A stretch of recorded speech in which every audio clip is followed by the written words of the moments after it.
Fala pessoal, beleza? Tranquilo? Estamos chegando aí, você sabe onde, aqui no nosso canal LE Esportes. Já vou te convidar de antemão, tá chegando pela primeira vez aqui, te inscreve no canal, ativa o sininho das notificações, deixa o like nesse vídeo, compartilha com os seus amigos, deixa aqui embaixo seu comentário. Chega mais, eu sou Luiz Eduardo e vamos juntos para falar de seleção brasileira, preparação para os amistosos contra Gana e Tunísia, nas cidades de Le Havre e Paris, beleza?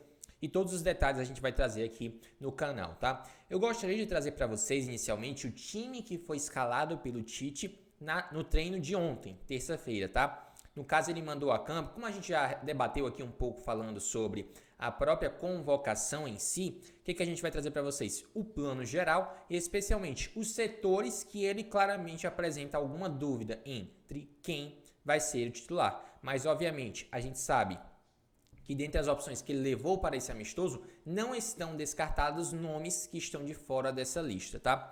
Vamos lá. Ele escalou o time da seguinte maneira: Alisson no gol, Militão na lateral direita, Thiago Silva e Marquinhos no miolo da zaga, o Alex Telles na lateral esquerda, Casemiro e Paquetá os dois volantes, Neymar como meia de armação, Rafinha pela ponta direita, Vinícius Júnior pela ponta esquerda e lá como uma referência, né, no setor ofensivo, o Richarlison. Vamos lá. Alisson no gol, ninguém tem dúvidas, né? Mas já está consolidado, né? Aqueles que irão para a Copa. A não ser que alguma lesão, e a gente não torce para que isso aconteça, né?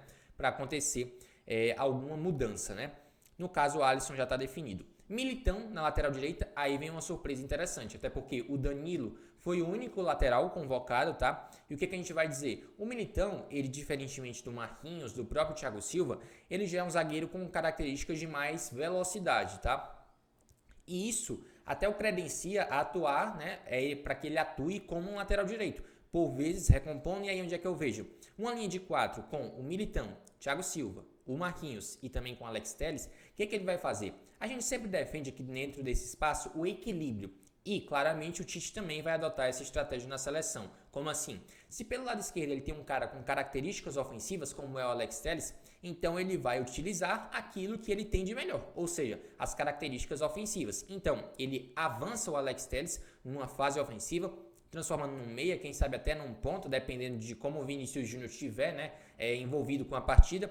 E aí, ele recompõe o Militão para uma linha de 3, ficando com Militão, Thiago Silva e Marquinhos. Um deles, obviamente, atuando ali como zagueiro da sobra, mas espetando o Alex Telles para atuar, né, mais à frente. A variação de um 4-3-3 podendo até variar para um 3-5-2. E aí, esse 3-5-2 seria da seguinte maneira: com o Marquinhos recompondo, na verdade, o Militão recompondo para formar 3 zagueiros, ele poderia colocar o Paquetá e o Casemiro como 2 volantes, o Neymar como meia de armação.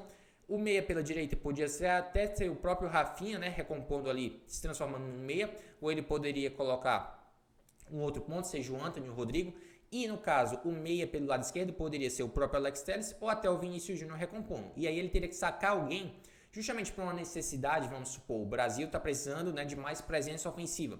Ele jogaria com 2 homens de área, ou talvez um segundo atacante, um atacante de mais presença de área, como muitas vezes foi, por exemplo, a equipe do Atlético de Madrid, com o Griezmann atuando recuado, Diego Costa como referência, né? Só citando um exemplo aqui bem prático, tá? E no caso, quando a gente pega essa seleção brasileira, essas possibilidades que o Tite está elencando pra gente, permitem com que a gente traga essa abordagem, né, dessas variações táticas, até mesmo tendo em vista as características dos atletas, tá? Aí no caso, a gente passando para o setor de meio de campo, Casemiro e Lucas Paquetá. Casemiro já está consolidado, né? Embora ele não seja titular do Manchester United ainda, a tendência é que ele seja, obviamente, mas na seleção brasileira ele é um dos líderes no ator, um dos capitães e um dos principais jogadores titular absoluto dessa equipe. Aí a gente tem a função de segundo volante, em que alternam Paquetá, na verdade não alternam, mas disputam posição.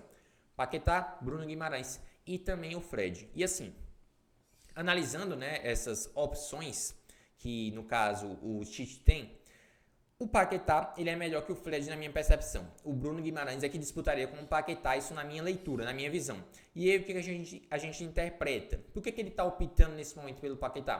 Por ser um cara que tem mais qualidade na saída de jogo, talvez. E por um ponto muito importante, ele além de ter uma qualidade de jogo, né, de saída, ele é importante também, por que não dizer, na bola aérea, né, até porque ele não é um cara tão baixo. E também ele é importante até no quesito marcação. O Paquetá é bom marcador. Além disso, a qualidade, né, para pisar na área e a versatilidade, até porque ele pode atuar como segundo volante, mais recuado, ou também como meia de armação, quem sabe até ali ao lado do Neymar. E por falar em Neymar, né, ele atuando por dentro no setor de criação, onde o Tite já deu pintas, né, em outras oportunidades que utilizaria o Neymar como meia de armação, tá? E aí o que acontece? Pelo lado esquerdo, Vinícius Júnior, pelo lado direito, Rafinha, lá na frente, Richarlison. Só retomando o assunto Neymar, eu queria, por exemplo, traçar um paralelo. Por exemplo, a gente tem outras referências, né, no setor, falando a nível de futebol, por exemplo, Cristiano Ronaldo e Messi. Falando especificamente do Cristiano Ronaldo, em outros momentos da sua carreira, ele era aquele atleta de super arrancadas, velocidade, e ao longo do tempo, ele sendo um ponta esquerda, ele foi se transformando cada vez mais num homem de área, naquele cara do último toque, um finalizador nato, como ele é atualmente. Até pela questão da idade, o jogador vai perdendo um pouco daquela sua agilidade, da velocidade em si. Então o Neymar não tem as mesmas características da trajetória dele aqui no Brasil, no Santos, e até mesmo do seu início no Barcelona. Ele se tornou um jogador menos velocista e cada vez mais técnico, cada vez mais envolvido com o jogo no sentido criação. E aí a gente fala que muitas vezes no Paris Saint-Germain ele está jogando como segundo atacante, alternando com o Mbappé, até espetando o próprio Messi e o Mbappé, né? E aí é muito importante de ver o Neymar nesse novo posicionamento. Eu, por sinal, apoio essa ideia aí proposta pelo Tite. Vinícius Júnior pelo lado esquerdo, né? Isso ninguém vai contestar. O Vini vivendo uma fase absurda no Real Madrid. Rafinha pelo lado direito, e aí sim tem uma posição que talvez possa surgir uma surpresa, né? Em comparação a Antony e Rodrigo, né? Que são concorrências de peso. Mas a gente vai dizer que o Rafinha talvez esteja um passo à frente dos demais, até pela própria sequência que ele tem com o Tite e a confiança do treinador. E aí vem um ponto importante. Quem vai ser a referência da seleção brasileira, né, na Copa do Mundo?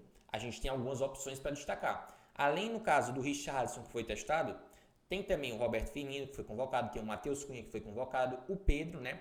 E no caso tem também o Gabriel Jesus, que não foi convocado, mas obviamente a tendência para mim hoje seria um absurdo ele estar fora da Copa do Mundo, até pela fase que é muito boa que ele vive no Arsenal, que é uma equipe de referência, disputa Premier League e tal.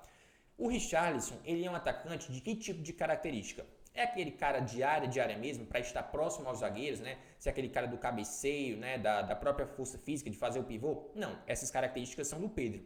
Ele é aquele cara de características, por exemplo, de criação para jogar um pouco mais atrás dos dois pontas e quem sabe até também ser um cara importante na criação? Também não. Isso é papel do Roberto Firmino. Então, qual é a função do Richarlison?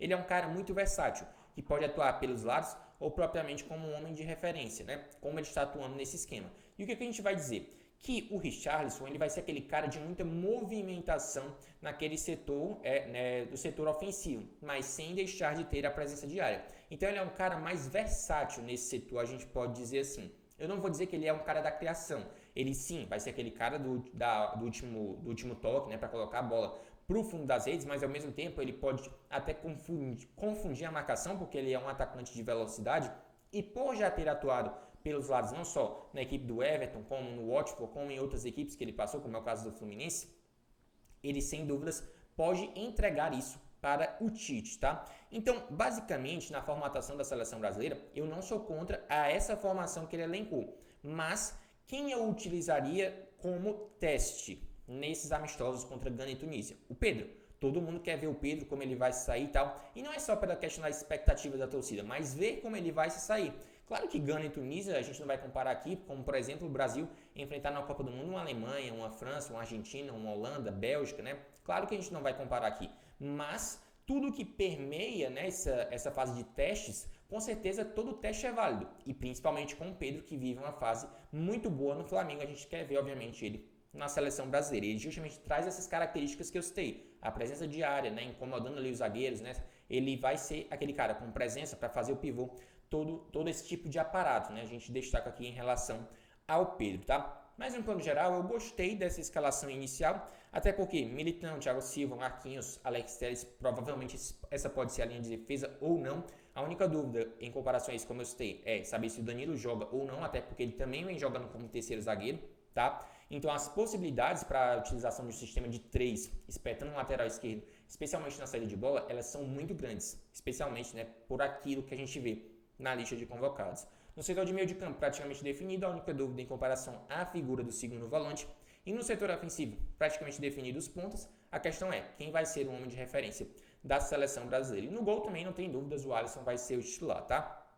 Então a gente traz algumas informações falando da seleção brasileira, que por sinal o Neymar, né, surgiu a notícia de que ele poderia ter se lesionado e tal, mas foi coisa leve, né, menos mal. O Bruno Guimarães também sentiu desconforto e tal, mas a tendência obviamente é de que ele se recupere logo logo. E aí o que acontece? Em relação a esses amistosos, obviamente a tendência mais para teste do que propriamente obter um resultado, até porque a tendência é que o Brasil vença os 2 amistosos e basicamente é teste para ter aquela última cartada, né, em busca aí da lista final dos convocados para a Copa do Mundo do Catar que se aproxima. Em busca do Hexa, obviamente a fase, né, que vivem os brasileiros é muito boa, né, por sinal. Vinícius Júnior, Neymar e tal, todo mundo está muito bem, muito focado e obviamente a expectativa é a melhor possível. Se inscreva no canal, ative o sininho das notificações, deixa o like nesse vídeo, compartilha com seus amigos, deixa aqui embaixo seu comentário. Meu nome, Luiz Eduardo Fica, um grande abraço, um grande beijo para todos os fãs de esporte da LA Esportes. Aí eu já te convido de antemão, né, se tu se inscrever no canal e tal, tem muita notícia bacana pra gente falar de seleção brasileira, todos esses aspectos a gente traz aqui no canal. Um forte abraço a todos e até nosso próximo vídeo. Valeu!